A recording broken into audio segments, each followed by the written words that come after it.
Good morning! Sa mapagpalang araw po sa ating lahat at welcome po sa Kabaka Mo. Dito yan sa ating Facebook Live, ano? At ngayon po yung pagdinilayan natin yung pagbasa mula sa Marcos 7, no? Na kung saan ang tinetema nito ay tradisyon at kultura, no? Sinabi kong tradisyon kasi ito yung ginagampanan o ginagawa natin. Nakasanayan na, no? Tradisyon. Katulad ng sa mga Katoliko, no? Pagka Pasko, simbang gabi, no ha? Pagka Semana Santa ay nagkakaroon tayo ng Ash Wednesday, no? Yan ang mga tradisyon natin na ginagawa, ano, ng bawat tao, ni guni-gunita, ano? Ang pagkapanganak ng ating Panginoong sa Kristo, no? Kultura. Kultura yung tayo nagmimisa, no? Meron tayong misa, may mga piyesta, no? Ito yung kung saan tayo nakikilala, no? Ang Pilipino, pag sinabi mong Pinoy, pagka may piyesta, naku, grabe ang handaan yan, ano? At kung ano pa, no? Related yun kasi sa pag-uusapan natin ngayon, tungkol sa kultura tradisyon, no? Kasi sa Jesus ay tinutulig sana naman ngayon ang kanyang mga kritikong mga pariseo at mga eskriba, ano, na siya'y kumakain ng hindi naguhugas ng kamay, no? Hindi katulad nung nakagawa nila na tradisyon mo nito o kultura nila, ano? Na mga Hudyo, no, na talagang naghuhugas ng kamay, ng mabuti, inuhugasan ng mga tasa, pinggan, inaayos lahat, ano, inaayos lahat, talagang, as in, kumbaga, planchado lahat, ano, ha? At yan ginagawa, at ito yung sinasabi nga kay Jesus. Ang sinasabi naman ni Jesus, marami pagbasang sinasabi ni Jesus, no? Ang inyong papuri at pasasalamat o pagdadasal sa akin ay mga sa bibig lang nanggagaling, sa bibig lamang nanggagaling, o lip sync lang, yung sinasabi lang pero wala sa saloobin, ano, at hindi ginagampanan, ano, sasabihin pero hindi naman gagawin. Kaya nga, dito yung may sinasabi ng Panginoon na, sige, yung mga nagtuturo ng batas, ng mga eskriba, yung mga pariseo, no, sundin nyo ang kanilang sinasabi, pero wag ang kanilang ginagawa. Sapagat karamihan o marami o meron, no, sa mga pariseo at eskriba nagsasalita, pero iba, kabaliktaran ang ginagawa. Katulad halimbawa, no, tayo mga magulang, no, sasabihin natin, oy, wag kang masyado magpagabi, no, pero ikaw naman ay madaling araw ang uuwi, no, ha? At kung ano-ano pang tulad dito, no, sabihin mo, mangupo, mag-opo ka, magsimba ka, at kung ano-ano pang mga bagay, ay ibinabahagi natin sa mga anak, pero hindi naman tayo sumusunod. So, parang sinasabi ni Jesus, tayo puro pakitang tao. Siguro sinasabi ng Panginoon ngayon is yung pagiging totoo. Pagiging totoo natin, pagiging tapat natin, no, sa Kanya, no. Pag sinabi mong tapat, no, ito yung pakikinig, no, pagsasalita at paggawa, no, ng naririnig na kukuha natin o biyaya na kukuha natin sa mga salita ng Diyos. Hindi lang yung nagsimba ka. Pagtas na magsimba, no, paglabas mo ng simbahan, yung gate ng simbahan, nakalimutan mo na lahat. Yung pangaral at turo ng araw na yun ng misa, no, o ng ating tradisyon o yung ginagawang kultura ng misa, ano, ha, na tayo dapat ito'y dinadala natin sa ating sarili, no, at ito'y hinahayag natin palabas ng simbahan mula sa ating pamilya at sa ating kapwa, no? At saka yung sinasabi din ni Jesus siguro, ang pinaka-abot din na sinasabi niya yung pagganap, no? Sinasabi natin, yung mga ginagawa natin, minsan, justify natin na ginawa natin para sa Diyos, no? Kaya hindi tayo o wala tayong obligasyon para sa ibang bagay, ano? Dahil ginawa na natin yun, no? Sinabit na natin, no? Katulad yung sinasabi sa magulang, no? Sinasabi dito sa magulang na may mga taong pag sinabi niyang ang kanyang alay sa kanyang simbahan o yung simbahan o yung alay niya ay i-convert niya na sa pagtulong sa magulang, no? Yan ay tinitignan ng ating Panginoon, no? Kasi yung marami nga tayong justify o tumulong ka na kasi sa simbahan, pwede ka nang hindi tumulong sa magulang mo.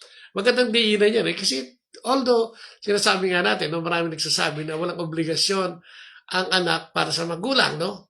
At ang obligasyon ay nasa magulang upang ito'y arugain, palakihin, turuan ng mabuti, at maging mabuting mamamayan at maging mabuting mananampalataya. Oo, totoo naman po yun. No? Wala naman po question. Totoo yun. Pero alam mo, may mga anak din naman, no?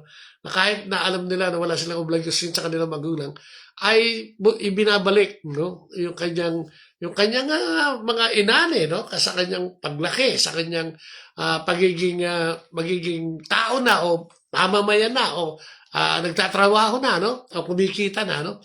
May mga anak na gano'n eh, no?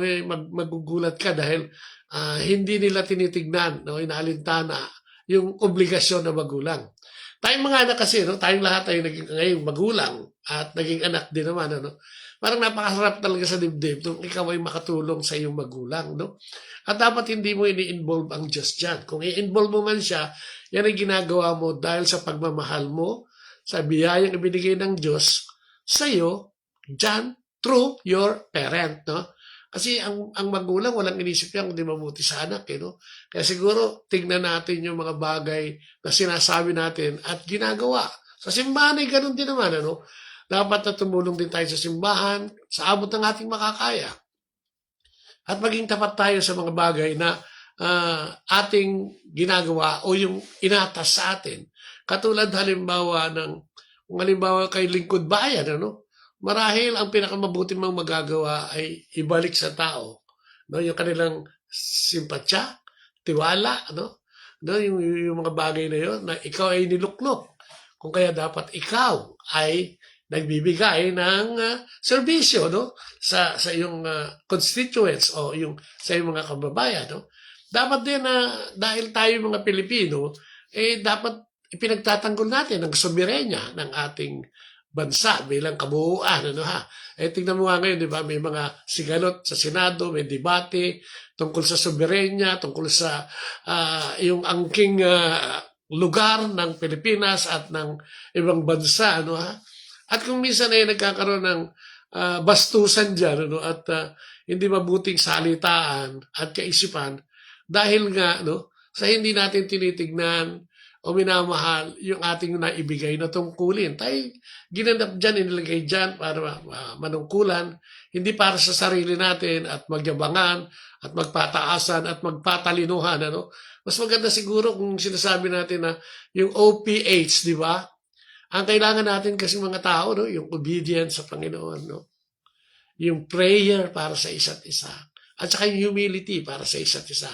Ang pagtuligsa, ang pagiging judgmental ay nanggagaling sa kaisipan na makasarili, no? Selfish, no? Ang iniisip niya lang yung sarili niya, ang sinasabi niya lang na nasa diwa niya ay sarili niya, no? Hindi niya naglalagay ng Panginoon o in between ng tagapamagitan, no? Katulad ng Panginoong Diyos, no? Kung tayo magiging obedient lamang, ano, sa ating tungkulin ginagampanan, sa ating mga sinasabi, no, sa ating panalangin, ano ha, at sa ating kababaang loob, no, kung yung tatlong yan ay i-incorporate natin, ano, ay napakainam siguro ng mundo, no. May obedient ka, no. Alam mo kung ano susundin mo, prayerful ka, sinasabi mo sa Panginoon ang lahat ng pangangailangan natin, ano. Tsaka humility, yung kababaang loob na, di ba, tingnan mo na sandali, di ba? Maaring siya'y tama, maaring siya isang ayunan, maaring magkaisa, no? Sa isang adhikain o layunin. Siguro yun, katulad nga ngayon, di ba? Ang sinasabi lang dito is, yun nga, no? Yung ginagawa ni Jesus na hindi maganda, hindi nila gusto, justified yun dahil sila ginagawa nila. Yung ibang tao hindi na ginagawa at dahil doon, parang kasalanan na, no? O kasalanan na para sa kanila. Kaya nga sabi ng ating Panginoon doon sa isang pagbasa din, di ba? Para kayo mga nicho, no? Na maputing-maputi ang labas, pero puno-puno ng kabulukan ng kalooban, no? So, ganang panawagan sa atin ngayon maging maayos at iayon yung ating pagiging tao at pagiging mananampalataya, no? Kada mag-blend, no? May tao, sabi tao ka lang, pero pananampalataya mo na kay Jesus, yung pagiging tao na yan ay magiging mas mabuti, no? Hindi lang sa paningin ng kapwa-tao, kung hindi mahigit sa lahat sa ating Panginoong Diyos. Sabi niya lang siguro sa atin ngayon na tigilan na natin to, no? Yung mga kung ano-anong dahilan, anong usapin, at pagkakagulo, at pagdedebate, na kung tutuusin mo naman ay lumulusot lang o lumiligtas sa mga bagay na dapat niyang o tungkulin niya na dapat na ginagampanan. Maging malinaw po sana sa atin ngayon dahil yun ang pahatid balita sa atin ng Panginoon at sana makasunod tayong lahat sa pamantayang ito o sukatan na ibinibigay sa atin ng Panginoon sa araw-araw nating pamumuhay. Amen. In the name of the Father, of the Son, of the Holy Spirit. Amen. Gulat.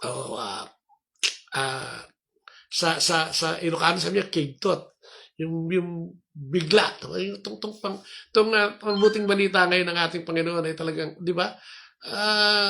Parang sinasabi, ang yabang mo. No? Patawad, Panginoon.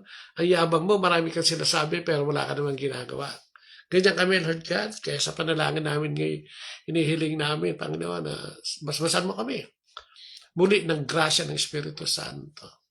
Na makita namin yung totoo at maging tapat kami sa lahat ng mga bagay na ipinag-uutos mo at pinasasabi, Panginoon. Samahan mo kami sa mga bagay na hindi namin makayang gawin dahil hinihila kami ng kasalanan. Padala mo ang iyong kabanal-banalang mensahe at paghatid ng mensahe sa iyong mga anghel at sa iyong mabuting balita ng kaligtasan. Ay makita namin, mabasa namin at maunawaan namin, Panginoon, ang tinutukoy mo sa aming buhay at sa araw-araw ng aming buhay. Samahan mo kami palagi, Panginoon, dahil ikaw ang ilaw at kung kasama ka namin ay mabibigyan mo kami ng ilaw ng buhay, Panginoon. Kailangan namin ito, Lord God, sa aming paglalakbay patungo sa iyong kaharian. Maraming salamat sa lahat ng mga biyaya at pagpapala. Maraming salamat na rin sa mga pagsubok na nalalagpasan. Maraming salamat sa lahat, Panginoon. Sa lahat-lahat. Maraming salamat. Sa pangalan ni Jesus, kasama ng Espiritu Santo, sa pananalangin ng mahal na ng Maria at lahat ng mga propeta at banal na nagsisikap ang kayang na mabuting balita. Maraming salamat, Lord God. And glory be to the Father, to the Son, and to the Holy Spirit, as it was in the beginnings now, and ever shall be, world without end. Amen and amen. Maraming salamat po. Like and share, subscribe. Sa YouTube, nandiyan din tayo. Sa Instagram, nandiyan din tayo. Maraming po salamat. Amen and amen. And the name of the Father, the Son, and the Holy Spirit. Amen.